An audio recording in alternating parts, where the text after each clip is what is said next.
Hello, and welcome to The Excerpt. I'm Dana Taylor. Spring is here, and that means so are sneezing, itchy eyes and noses, and congestion that define allergy season. If you're one of those who suffer from seasonal allergies, you might have noticed that it seems to be getting worse with each year.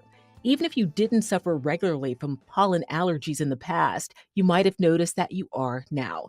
Turns out pollen allergens are getting worse. The question is, why?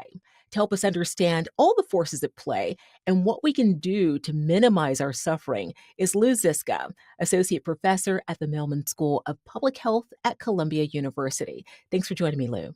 I'm happy to be here. You recently co-authored a study that looks at how climate change is impacting allergy season here in North America. Tell me what you found.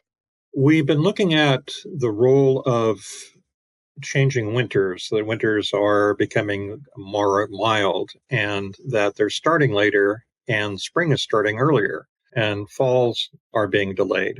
That increase in the frost-free season is allowing greater exposure of plant-based pollen to people who are allergic to that pollen.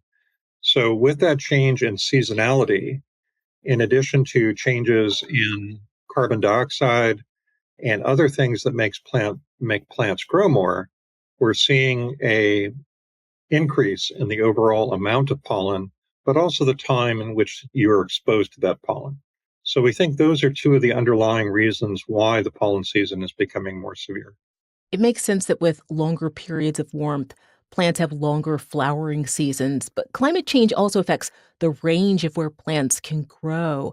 How are plants able to move into new environments? That's a very good point, and yes, they are. One of the things that we used as sort of a model for this is we looked at an urban environment. Urban environments are often called heat sinks because they're warmer than the surrounding area. And so we began by planting ragweed, which is a pollen source that everyone is familiar with.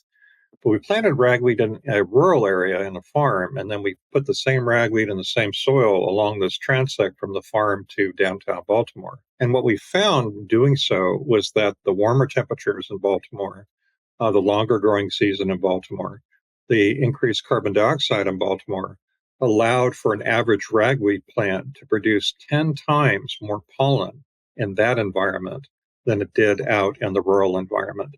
So it's something that we think is having a direct effect in regards to the amount of pollen that you're being exposed to.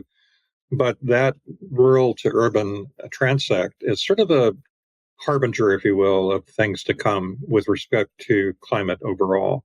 In addition, we also looked at, for the Northern Hemisphere, different pollen sets that we obtained from really dedicated allergists and botanists throughout the world.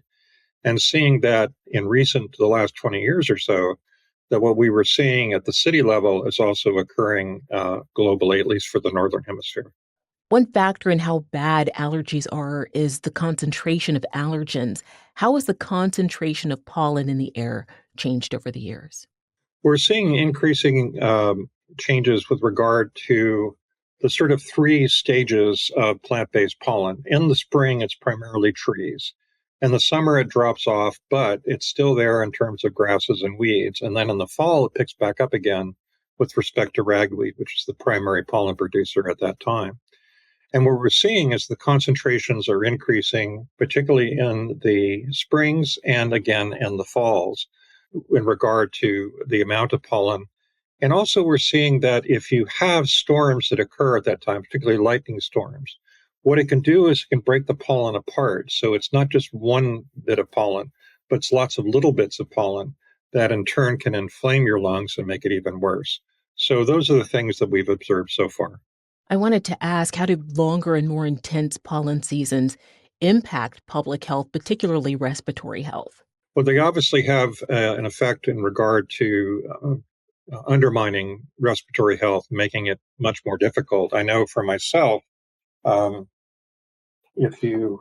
one of the things I always carry with me, and I have since I was a teenager, is my inhaler, my rescue inhaler. In part, I guess I chose the wrong profession, but this is something that can really be an effect in regard to how it feels. When you have somebody standing on your chest and it's hard to breathe, it's not very pleasant. And so we want to have this be recognized as an impact with regard to your respiratory health, but also recognize that there are ways and means in which to deal with it. What groups of people are most affected by the changes in pollen season? Particularly young individuals and elderly are the most affected. And what are some potential solutions or actions that can be taken to mitigate the impact of climate change on pollen seasons? One of the things that we can do, at least at the local level, is to begin to do a better estimate of when the pollen is coming about so we're prepared. But one of the ways to prepare is to make sure that you can close your windows, make sure the pollen isn't coming in, having HEPA filters within your home to process the air. And for myself, one of the things I do, particularly during high pollen season, is to wash my clothes more frequently, because often when I'm outside, I get a lot of pollen on my clothes, and then I start breathing it in. So I try to wash my clothes a little more frequently. And how can individuals with allergies or respiratory conditions manage their symptoms during longer pollen seasons? When you look at the symptomology and the effects of that, one of the things, of course, is to work with your doctor in terms of the medication that you need to take, whether or not you need to wear a mask to prevent large inhalation of pollen. There are a number of things that pharmacology and modern science and medicine can do to help in that regard. Lou, what's next for your research here? Uh, well, yeah, they've cut all funding, so it's hard to know what the next steps are going to be. Um, One of the things we'd like to try and do is to look at the secondary effects of breathing in pollen, particularly in regard to the immune system. One of the things that pollen can do is to stimulate your epithelial cells in terms of your respiratory pathway. And by doing so, it may actually increase your susceptibility for airborne viruses. There was some work that we were doing looking at how things like COVID and other airborne viruses could be impacted by pollen and the effects that pollen has on your immune system. That's something we think is important. We'd like to know more about it. Um, that would probably be the next thing on my list of research topics. Thank you so much for being on the excerpt and for sharing your important research, Lou. Thank you very much. We hope that this is something that we can do for folks who suffer, like myself, from allergies and asthma. Thanks for watching. I'm Dana Taylor. I'll see you next time.